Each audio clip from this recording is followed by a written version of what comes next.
Congregándose el día de hoy. Gracias a Dios.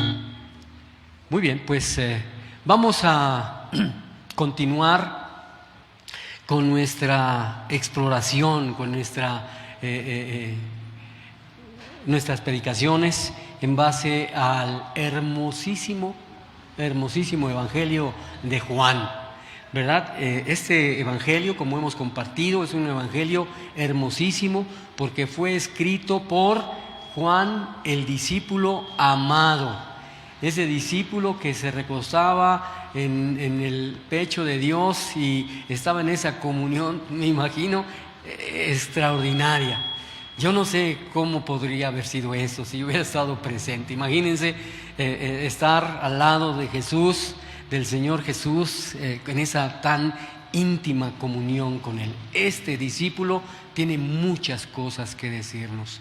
Principalmente hemos estado viendo el testimonio de Juan el Bautista, de Juan el discípulo, también el apóstol.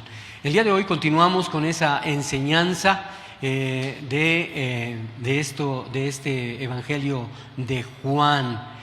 Vamos a prepararnos, abre tu Biblia por favor en Juan 1, 14 al 18 y con el favor de Dios vamos a ver el tercer testimonio de Juan el apóstol. ¿Ok? Bien, hemos hecho énfasis y en donde quiera que estemos, con quien estemos, tenemos que hacer énfasis en la necesidad de conocer a Dios. Fíjate bien. En la vida del hombre, de la mujer, hay grandes necesidades. En la vida del hombre está llena de necesidades. Hoy mismo tuvimos que cubrir esas necesidades, ¿verdad? Nos levantamos, tuvimos que asearnos por necesidad, tuvimos que alimentarnos por necesidad, tuvimos que venir hasta acá por la necesidad de conocer y de conocer más a Dios, pero nuestra vida como seres humanos está llena de necesidades. La necesidad de un techo, por supuesto, la necesidad de comer, de beber, la necesidad de superarse, la necesidad simplemente de respirar, la necesidad de sentirse amado y de amar también. Y así sucesivamente podríamos citar las diferentes necesidades que tiene el ser humano. Pero las más relevantes de las necesidades que puede tener un ser humano son las necesidades espirituales. Las necesidades espirituales, aquellas, ¿y por qué? Porque estas necesidades cubiertas, esas necesidades espirituales cubiertas van a influir, van a determinar el destino en la eternidad. Si no hemos detectado las necesidades espirituales que tenemos, aguas, porque esas necesidades cubiertas van a determinar nuestra vida eterna con Dios o sin Dios. Podríamos citar algunas necesidades en la vida del hombre. Por ejemplo, 3 necesidades. La necesidad de la misericordia de Dios en nuestra vida. Es una necesidad. La necesidad de conocer a Dios. Y también la necesidad de escapar de la condenación eterna. Se verán en algún momento, pero quisiera hacer énfasis en la segunda necesidad. Esa necesidad de conocer a Dios. Esta segunda necesidad que podemos enlistar, que hay muchas más por supuesto, la necesidad que el hombre tiene es conocer a Dios. Mira, sabemos perfectamente que somos creación suya, de eso no hay duda. Y por tanto, en nosotros debiera de existir la necesidad de conocer a ese hacedor, de ese creador. No solo de nosotros, sino de todo lo que pudiéramos ver, inclusive lo que no vemos. Mira, muchos a través de las religiones buscan la forma de conocer a la divinidad, a Dios. Pero Para ser sinceros, ninguna de esas religiones logran que la persona conozca a Dios. Fíjate, ni siquiera Israel logró que a través de su judaísmo conociera a Dios. ¿Por qué? Porque el judaísmo, los judíos, rechazaron al Mesías. Debemos conocer a Dios. Y la única manera es a través de nuestro Señor Jesucristo. ¿Tú quieres conocer a Dios? Empeñate, esfuérzate en conocer a Cristo el Señor. Veamos lo que dice la palabra del Señor en Juan 14 del 8 al 9. Juan 14 del 8 al 9 en la Reina Valera dice: Felipe le dijo: Señor, muéstranos al Padre y nos basta. Jesús le dijo: ¿tanto tiempo hace que estoy con vosotros y no me has conocido, Felipe? El que me ha visto a mí, ha visto al Padre.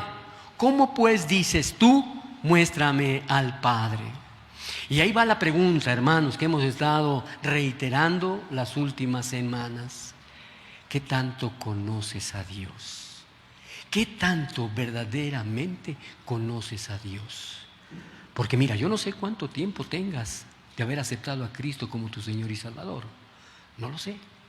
Tal vez sean 1 año, 5 años, 10 años, toda tu vida. Hay quienes dicen: nací en una cuna cristiana. Pero eso no te hace que conozcas al Señor nuestro Dios. Y la pregunta es: ¿qué tanto conoces a Dios a pesar de todo el tiempo que has venido y has levantado en adoración a Dios? Has levantado tus manos, has puesto atención en la palabra, has leído su Biblia. ¿Qué tanto conoces a Dios? El Señor les dijo: ¿Qué tanto tiempo hace que estoy con vosotros y no me has conocido? El que me ha visto a mí, ha visto al Padre. ¿Cómo dices tú, muéstranos al Padre? Hermanos, solamente a través del Señor Jesús podemos conocer a Dios, ya que Él es la imagen del Dios invisible. Y es completamente imposible conocer a Dios o acercarnos a su presencia sin conocer a Jesús el Señor. No es posible. Dice Colosenses 1, 15 y 17. Colosenses 1, 15 y 17. Él es la imagen del Dios invisible, el primogénito de toda creación, porque en Él fueron creadas todas las cosas, las que hay en los cielos y las que hay en la tierra, visibles e invisibles, sean tronos, sean dominios, sean principados, sean potestades, todo fue creado por Él y para Él. Y Él es antes de todas las cosas, y todas las cosas en Él subsisten. Por tanto, todos necesitamos conocer a Jesús, porque a través de Él conoceremos al Padre. Hermanos, es completamente imposible conocer a Dios, incluso acercarnos a su presencia, si no conocemos a su Hijo. Por eso hemos estado aquí y estaremos las veces que Dios lo permita, buscando la revelación escrita en la palabra a través de Juan, en este caso, para conocer a Jesús el Señor. No como nos los enseñó nuestros papás, porque pudieron tener errores. No como nos los enseñaron en la escuela, porque tal vez estaban completamente errados, sino tal como Cristo fue revelado a través de su palabra. Por eso ahí estaremos. Ya tenemos varias semanas en el Evangelio de Juan, el Evangelio hermosísimo de Juan. Por lo tanto, todos necesitamos conocer al Señor Jesús, porque a través de Él conoceremos al Padre. Amén. Amén. Gracias a Dios. Bien, Entonces, reitero, por eso es que estamos en estas revelaciones de Jesucristo. Y ahora en el tercer testimonio de Juan. Hemos visto varios testimonios. Ya de Juan, el apóstol, ya es el tercer testimonio. Y hay más. Debemos de considerar que vamos a tener que desplazarnos para escuchar el testimonio, el segundo testimonio de Juan el Bautista. Vamos a desplazarnos también para conocer el testimonio de Andrés, de Felipe, de Natanael. Varias cosas que vamos a aprender a través de la revelación de Jesucristo. Bien, vamos ahora a la porción de las Escrituras que nos va a llevar para el mensaje del día de hoy. Todo lo demás fue apenas una introducción. Bueno, sí nos da tiempo de terminar. Vamos a Juan 1, capítulo 1, versos 14 al 18. Búscalo, por favor. Juan 1, 14 al 18. Abre tu Biblia, encuentra la cita y vamos a leerla juntos, ¿les parece? Y la tenemos que leer con reverencia. Así que para leerla con reverencia vamos a ponernos de pie y poder hacer la lectura que nos va a llevar este mensaje. ¿Ok? Vamos a hacerla en voz alta. Vamos a hacer voltear a los que están en los carros, los que pasan caminando, y que sepan que estamos leyendo la palabra de Dios. ¿Ok? Muy bien. La palabra de Dios en Juan 1, versos 14 al 18 dice: y aquel Verbo fue hecho carne y habitó entre nosotros, y vimos su gloria, gloria como del unigénito del Padre, lleno de gracia y de verdad. Juan dio testimonio de él y clamó diciendo: este es quien yo decía, el que viene después de mí, porque de su plenitud tomamos todos, y gracia sobre gracia. Pues la ley por medio de Moisés fue dada, pero la gracia y la verdad vinieron por medio de Jesucristo. A Dios nadie le vio jamás. El unigénito Hijo que está en el seno del Padre, Él le ha dado a conocer. Amén. Que el Señor añada bendición a su palabra. Vamos a tomar nuestro asiento y vamos a prepararnos para este mensaje. Discúlpenme, pero llegué de Acapulco apenas y no estoy presumiendo, fui a trabajar y vengo ahorita como que resintiendo el cambio de clima. Muy bien, fui a trabajar, fui a ver las iglesias de Acapulco y quiero decirles rápidamente, fue una bendición poder estar en Unifam Renacimiento, una iglesia que está en una zona verdaderamente conflictiva. Hay mucha violencia, está feo ahí, pero la iglesia se ha mantenido por la gracia y misericordia de Dios. Hace 2 años murió el pastor de esa iglesia y los líderes, los ancianos, se hicieron cargo de esa iglesia y fue un privilegio poder ver cómo se congregan, cómo alaban, cómo aprenden, cómo están atentos a la predicación. Pero algo que me quitó el aliento, que me hizo que mi corazón casi se saliera, fue el hecho de conocer una iglesia que está en un cerro. Se llama Carabalí. Carabalí es un cerro allí en Acapulco que no hay taxis que quieran subir, porque es una subida muy serpenteada y está lejos. Y es más, el clima cambia. En Acapulco, en el centro, estábamos a muchos grados de temperatura y arriba se sentía fresco, que si nos hubiéramos quedado en la noche hubiéramos tenido que ponernos un suéter. Pero lo importante fue cómo con 2 paredes y una barda esta iglesia se reúne para alabar a Dios y quieren estar en medio de su voluntad. Fue una bendición, de verdad fue una bendición que de ver a estas 2 iglesias de Unifam Renacimiento y Unifam Carabalí. Así es que yo les hice saber que estamos aquí y que les mandaba saludos. No le mandaron ustedes saludos porque no sabían que iba a ir, pero sepan que yo les hice saber que aquí tienen una iglesia hermana. Así que gracias a Dios por esa experiencia que pude tener. Y bueno, pues esa es la razón que ahorita ando un poquito afónico. Bien, dice la palabra de Dios, y aquel verbo fue hecho carne. Y aquel verbo fue hecho carne. El Hijo de Dios, Jesucristo el Señor, fue hecho carne y sangre. Se volvió un hombre. Fíjate bien, ningún mensaje más grande pudo haberse proclamado jamás al hombre.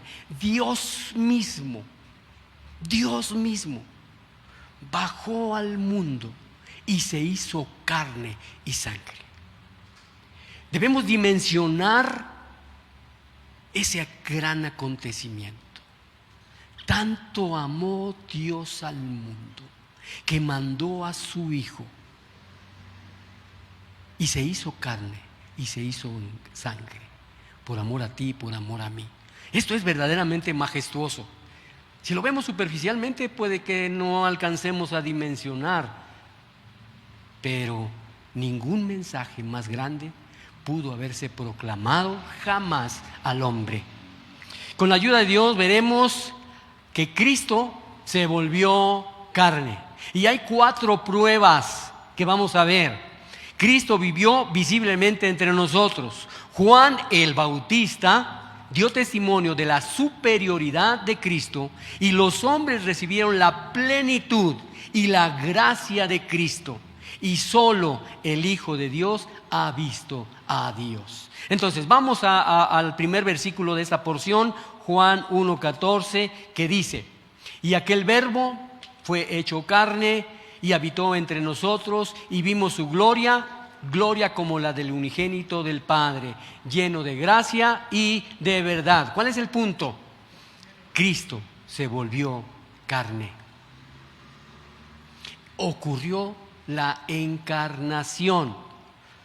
El Hijo de Dios se convierte realmente en carne y sangre. Vino a la tierra en la persona del Señor Jesucristo.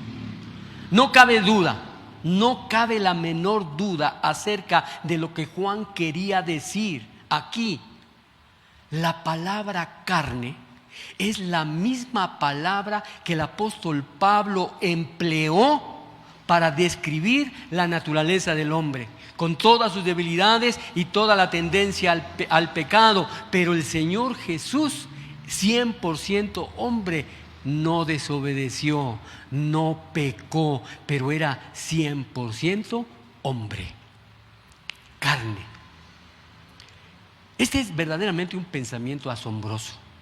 Jesucristo es Dios, aunque muchos estén tratando de desmentir, pero la Biblia, el testimonio, nos dice que Cristo es Dios, plenamente Dios.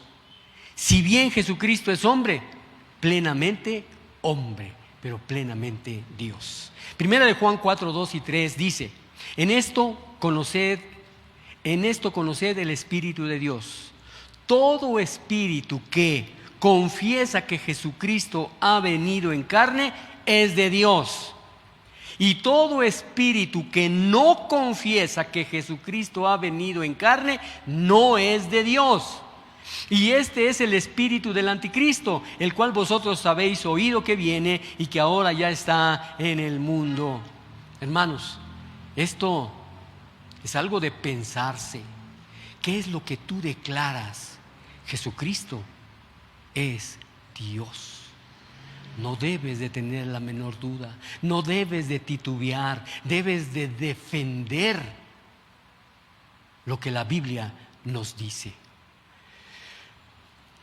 Y aquel verbo fue hecho carne, dice el verso 14, y habitó entre nosotros, y vimos su gloria, gloria como la del unigénito del Padre, lleno de gracia y de verdad. Fíjense, aquí dice la palabra dice, vimos. significa en realidad ver con el ojo humano. No se lo imaginaron, no se lo platicaron, ellos lo vieron con sus propios ojos. A veces así somos testigos de algo, ¿no? Yo lo vi, yo estaba ahí. Esto es lo que nos está diciendo. Lo vimos. En realidad sus ojos humanos lo vieron.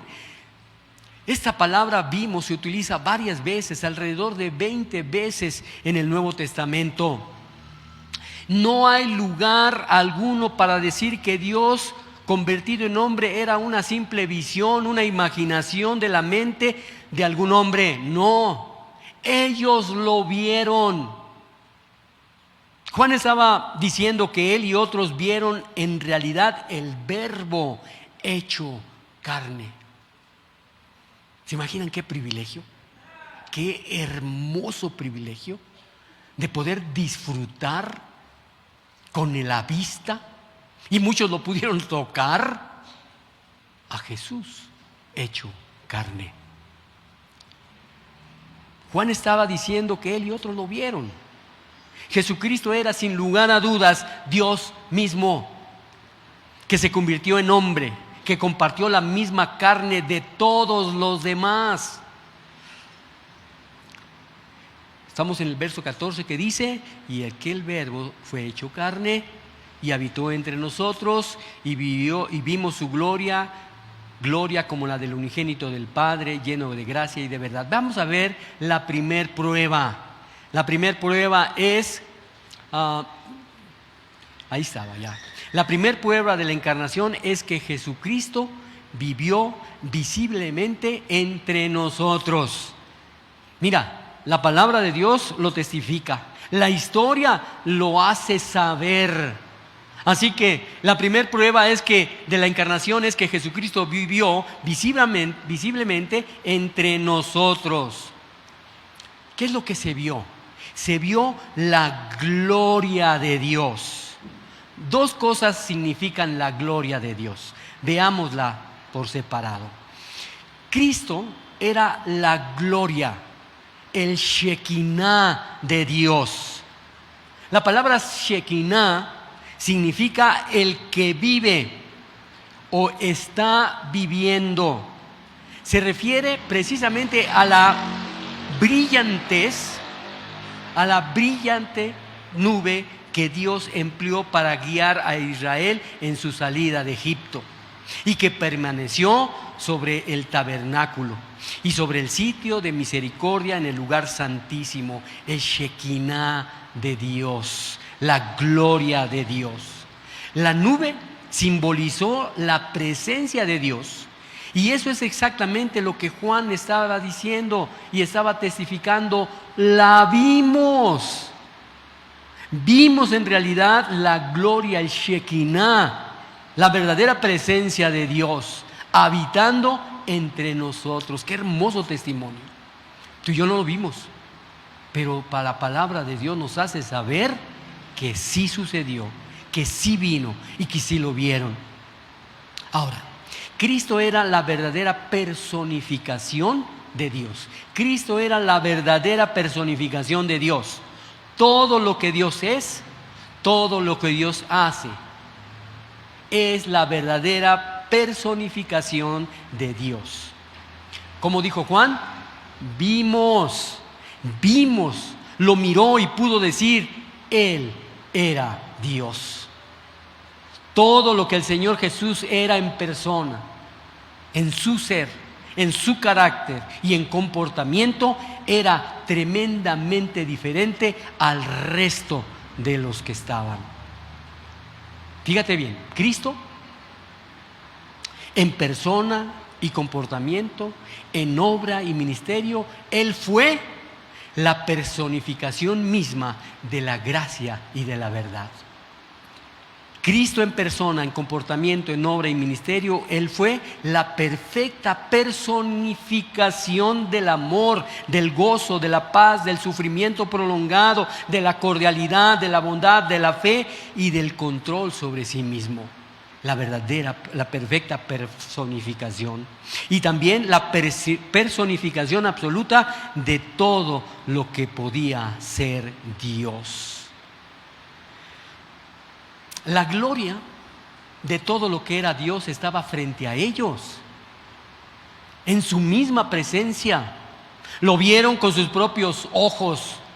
Jesucristo el Señor, el hombre que vivió entre ellos, no podía ser otro que la gloria de Dios entre ellos. Se vio claramente que en Él habita corporalmente toda la plenitud de la deidad. Lo dice Colosenses 2:9. En Él habita corporalmente toda la plenitud de la deidad. Fíjate bien, la gloria de su ser era la misma gloria que pudiera poseer Dios. La gloria de su ser era la misma gloria que Dios le pudiera dar a su Hijo unigénito, al igual que cualquier padre le daría lo mejor de su gloria, de lo que Él es a su Hijo. Aquí debemos de observar algo, y llama la atención de Santiago, el hermano del Señor Jesús. Este Santiago llama al Señor Jesús como el Señor de la gloria. Fíjense, el hermano, ¿verdad? Dice él, el Señor de la gloria. Fíjense, Santiago fue criado con el Señor Jesús desde los primeros años de la niñez hasta la adultez. Y por supuesto que Santiago pudo ver al Señor Jesús todo el tiempo, todo lo que hacía, todo lo que decía. ¿Qué memoria viene a ti de tu hermano o tu hermana? Podías decir que era el mejor hermano, la mejor hermana, a veces que no, ¿verdad? A veces tenemos un hermano tremendísimo que hacía de las suyas, que te hacía ver la suerte, ¿verdad, Josué? Entonces, así podemos ver a muchos que damos testimonio de que era nuestro hermano. Santiago da testimonio de lo que era Jesús el Señor, porque vivió toda su niñez y su adultez. Si alguien tuvo la oportunidad de ver y observar al Señor Jesús, ese fue Santiago. Él tuvo todas las oportunidades de ver algún acto de desobediencia, que por supuesto no hubo. Pudo haber cualquier acto de pecado, que por supuesto no hubo, pero lo pudo ver. ¿Y por qué podemos decir que no lo hubo, que no lo vio? Porque esto era contrario a la naturaleza de Dios.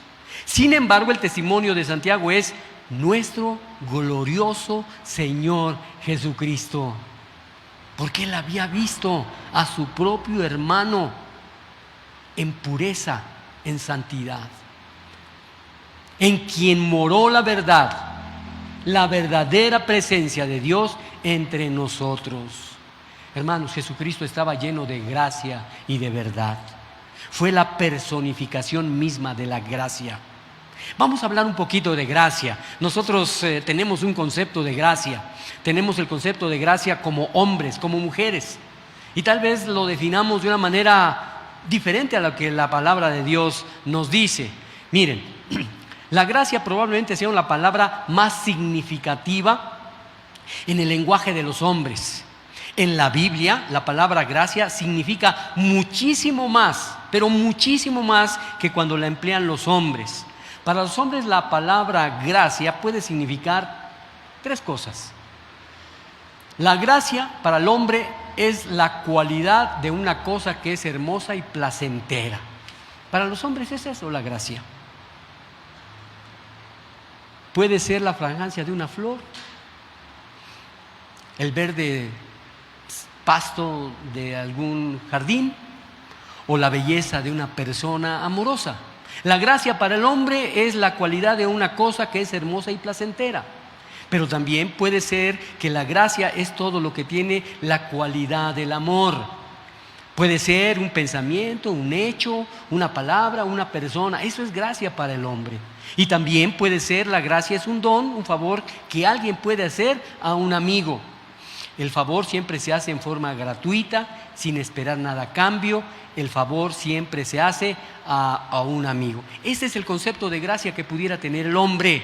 Pero, pongan atención, cuando los primeros cristianos vieron que Dios había hecho por los hombres, debieron agregar un significado más profundo, mucho más rico a la palabra gracia. Dios había salvado a los pecadores, a los que habían actuado en contra de Él. La gracia se convirtió en bondad y el amor que mora en la naturaleza misma de Dios. La bondad y el amor que Dios le da gratuitamente a sus enemigos. Fíjate nada más. Entonces la gracia tiene un significado mucho más grande que el que pudiéramos tener tú y yo humanamente. Ninguna palabra expresa tan bien la profundidad, la riqueza del corazón y la mente de Dios, la gracia. Esta es la diferencia distintiva entre la gracia de Dios y la gracia del hombre. Si bien a veces el hombre hace favores a sus amigos, y por lo tanto se puede decir que es misericordioso, Dios ha hecho una cosa verdaderamente inaudita entre los hombres. ¿Qué es lo que hizo Dios inauditamente? Dio a su propio Hijo para que muriera por sus enemigos. Por sus enemigos. Porque sin Dios nosotros estamos en contra de Dios. Este acto, el hecho, en este acto, Él ha hecho algo que demuestra que es la personificación perfecta de la gracia. Pleno de belleza, pleno de amor y bondad, pleno de favores dados gratuitamente y de amor y bondad demostrados libremente. Este acto de Dios, en Él ha hecho algo que demuestra la personificación perfecta de la gracia. Vamos ahora a Juan 1:15. Dice: Juan dio testimonio de Él y clamó diciendo: este es quien yo decía, el que viene después de mí es antes de mí, porque era primero que yo. Fíjate, la segunda prueba de la encarnación ahora es de Juan el Bautista. Él también dio testimonio de la encarnación. Fíjense lo que dijo Juan el Bautista: Jesús nació después de mí. Sí, 6 meses después. Pero mira, pero es antes de mí. Más fuerte, más importante en cuanto a ser, rango y dignidad. ¿Por qué?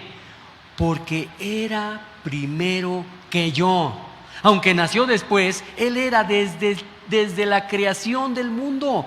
Jesús no fue creado. Él es eterno, es preexistente, ya lo vimos. Entonces ese es el testimonio de Juan el Bautista. Las palabras era primero que yo significan literalmente primero que yo o primero antes de mí. Se refiere tanto a tiempo como también a importancia. Jesucristo era primero en el tiempo, existiendo antes de Juan. Él existió desde el principio, a través de toda la eternidad. Y eso lo sabía Juan y lo estaba diciendo. Él era antes que yo. Juan proclamó: era primero que yo. Jesucristo siempre había existido. Él era el primero. Él era, fíjate bien, Él era la causa misma de la existencia de Juan. Él era la causa misma de la existencia tuya y mía. Juan también declaró que el Señor Jesús era primero en importancia. Era el primero en superioridad. Su mismo nombre es el primero y el último, el alfa y el omega, el principio y el fin. Dice Isaías 46:6: Así dice Jehová, Rey de Israel y su Redentor, Jehová de los ejércitos: yo soy el primero y yo soy el postrero, y fuera de mí no hay Dios. Y Apocalipsis 2:13 dice: yo soy el alfa y el omega, el principio y el fin, el primero y el último. Veamos la tercera prueba en Juan 1:16. Dice Juan 1:16: porque de su plenitud tomamos todos, y gracia sobre gracia. Pues la ley por medio de Moisés fue dada, pero la gracia y la verdad vinieron por medio de Jesucristo. Entonces, la tercera prueba es: los hombres recibieron, fíjense bien, la plenitud y la gracia de Cristo que nos será dada. ¡Qué extraordinario! Los creyentes, los verdaderos creyentes, podemos dar testimonio de esto. La palabra plenitud significa eso que llena, que suma en la totalidad.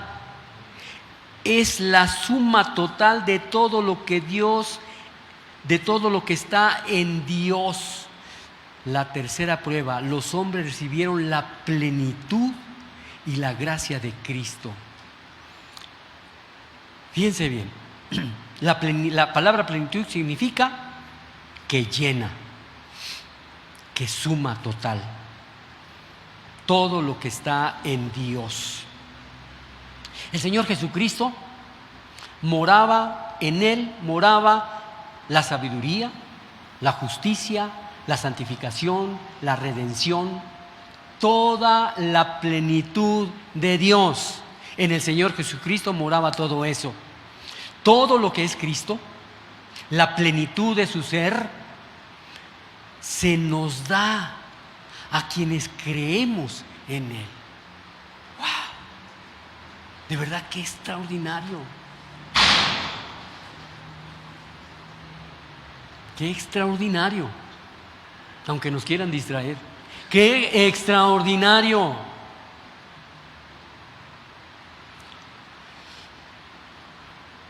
Todo lo que es Cristo, la plenitud de su ser, se nos da a quien creemos. Todo su amor, gozo, paz, paciencia, benignidad, bondad, fe, mansedumbre, templanza, que es el fruto del Espíritu. Estamos completos en Él. No necesitamos más. Dice Colosenses 2, 9 y 10. Porque en Él habita corporalmente toda la plenitud de la deidad, y vosotros estáis completos en Él, que es la cabeza de todo principado y potestad. No necesitamos más porque hemos recibido la plenitud de Dios. Estamos privilegiados, por supuesto. Estamos bendecidos, ni lugar a dudas. El término gracia sobre gracia significa que Él da gracia sobre gracia. La gracia suficiente para satisfacer nuestras necesidades. No importa cuáles sean nuestras circunstancias. Es una bendición que conduce a otra bendición y a otra bendición. Nuevas maravillas derramadas sobre nuestra conciencia todos los días, que a veces no captamos ni agradecemos. Experiencias nuevas que surgen constantemente en nuestro día a día. Milagros tras milagros. Provisión tras provisión. Gracia sobre gracia. Observemos que la plenitud de Dios, su gracia y verdad, no viene por la ley, sino por Jesucristo. Fíjate bien, no viene por ser los más buenos que podamos. No viene por obrar de manera que complazcamos a Dios tanto como podamos. No viene por cumplir las reglas y mandamientos de la ley. No viene por la ley, ya que ningún hombre puede cumplir la ley hasta un grado de perfección. La ley solo señala los fracasos del hombre y lo condena por infringir la ley. Fíjate, si un hombre debe ser aceptable para Dios, es porque va y continúa yendo hacia Dios, implorándole a Él y solo a Él que lo perdone. Y porque Dios lo quiere tanto y lo ama tanto, ¿sabes qué? Lo perdona. Lo perdona. Esa es la gracia. Y la gracia sobre gracia. El favor inmerecido. La gracia de Dios viene por medio de Jesucristo el Señor.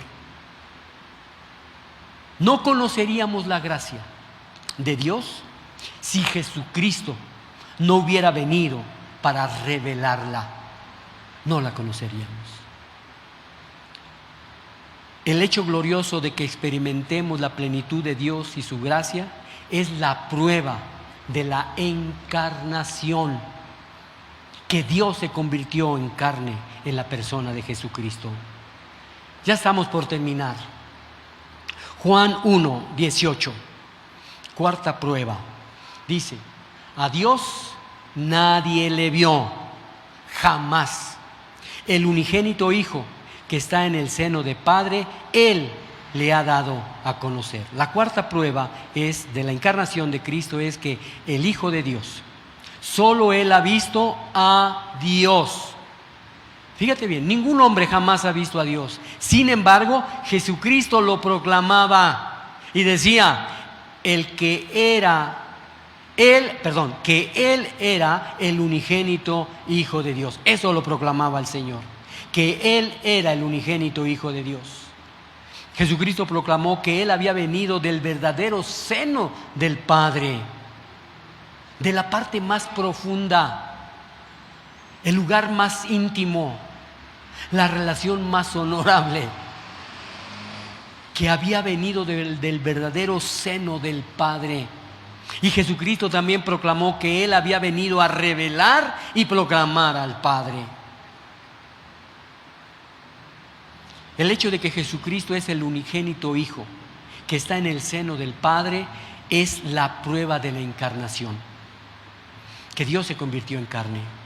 Jesucristo lo declaró sin error a equivocarse, inequívocamente, que Él había venido de Dios.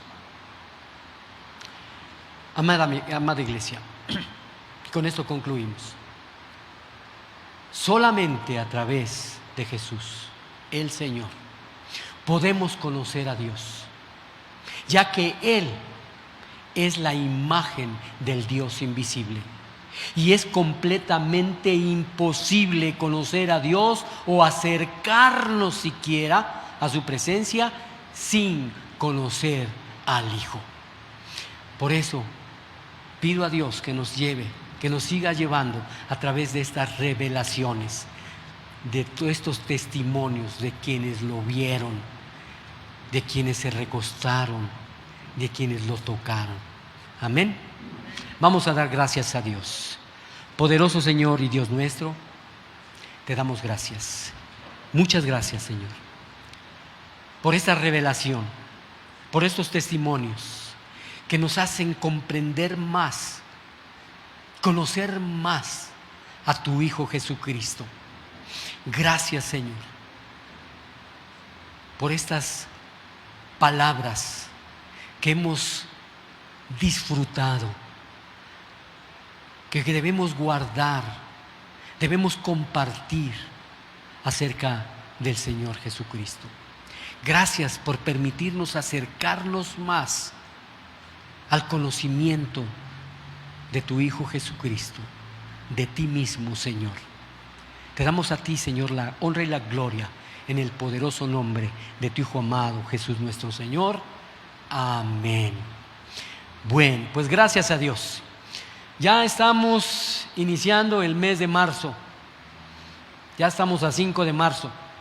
ya estamos más cerquita de la Navidad.